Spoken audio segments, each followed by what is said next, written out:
आखिर कौन थे ऐसे 10 धनुर्धर जिसके सामने देवता भी नतमस्तक होते थे। प्राचीन काल में बहुत से धनुर्धर होते थे, लेकिन एक ऐसा भी धनुर्धर था जिसे देखकर भगवान खुद श्री राम भी भयभीत होते थे और वे अपने बाणों से समुद्र को भी सुखा देता था। और एक ऐसा भी धनुर्धर था जो पूरी सृष्टि का विनाश कर सकता था और उसके जैसा आज तक कोई भी धनुर्धर नहीं है। और सभी के पास एक से बढ़कर एक दिव्यास्त्र थे, लेकिन सबसे सर्वश्रेष्ठ कौन था, आइए इस वीडियो में जानते हैं। इससे पहले आपने अभी तक हमारे वीडियो को लाइक नहीं किया है तो प्लीज़ इस वीडियो को एक लाइक जरूर करें, और हमारे चैनल पर आप नए हैं तो चैनल को प्लीज़ सब्सक्राइब जरूर करें और कमेंट में जय श्री राम लिखना ना भूलें। चलिए जानते हैं प्राचीन काल की सर्वश्रेष्ठ 10 धनुर्धर के बारे में। नंबर 10 पर आते हैं द्रोणाचार्य। जब भगवान परशुराम जी अपना सब कुछ दान कर रहे थे तब द्रोणाचार्य उनके पास गए और उन्होंने संपूर्ण दिव्यास्त्रों का ज्ञान प्राप्त किया और कौरवों और पांडवों के गुरु भी थे और उनको अस्त्र शस्त्र चलाना भी द्रोणाचार्य ने ही सिखाया था।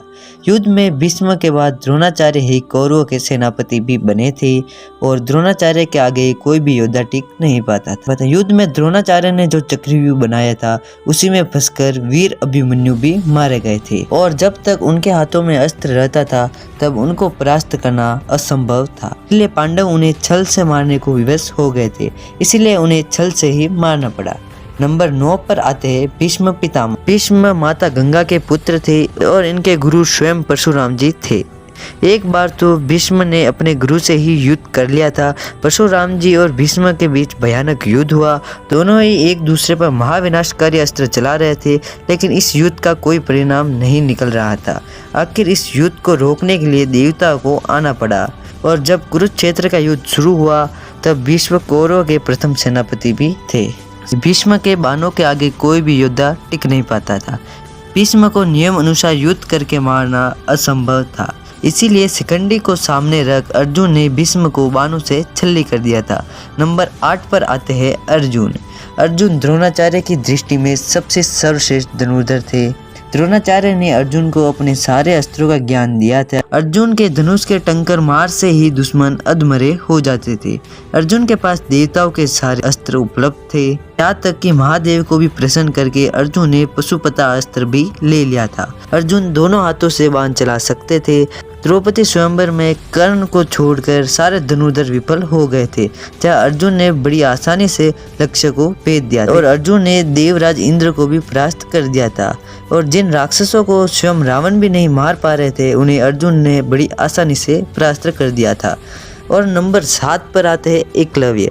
एकलव्य महाभारत काल के एक सर्वश्रेष्ठ धनुर्धर थे। जब द्रोणाचार्य के पास एकलव्य शिक्षा लेने गए थे तब द्रोणाचार्य ने उन्हें शिक्षा देने से इनकार कर दिया था। इसके बाद एकलव्य ने द्रोणाचार्य को गुरु मानकर जंगल में ही अभ्यास करना शुरू कर दिया था।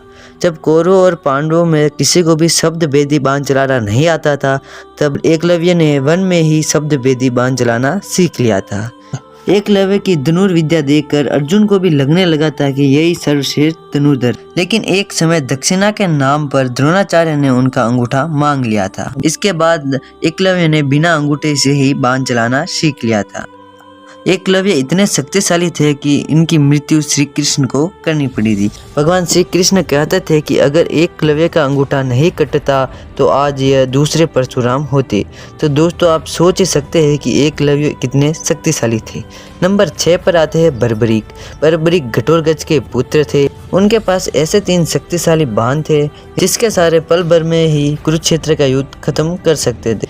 इन 3 बाणों के बारे में जानकर श्री कृष्ण भी चिंतित हो गए थे, जिसके कारण उन्होंने दान में बर्बरीक का शीश मांग लिया था। इसके बाद खाटू श्याम जी के नाम से बर्बरीक की पूजा होती है। तो दोस्तों अगले 5 धनुर्धर इस वीडियो के सेकंड पार्ट में जानेंगे, तो इस वीडियो का सेकंड पार्ट देखना मत भूलिएगा।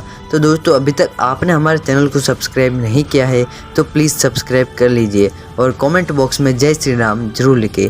तो दोस्तों मिलते हैं अगले वीडियो में, तब तक के लिए जय हिंद जय भारत।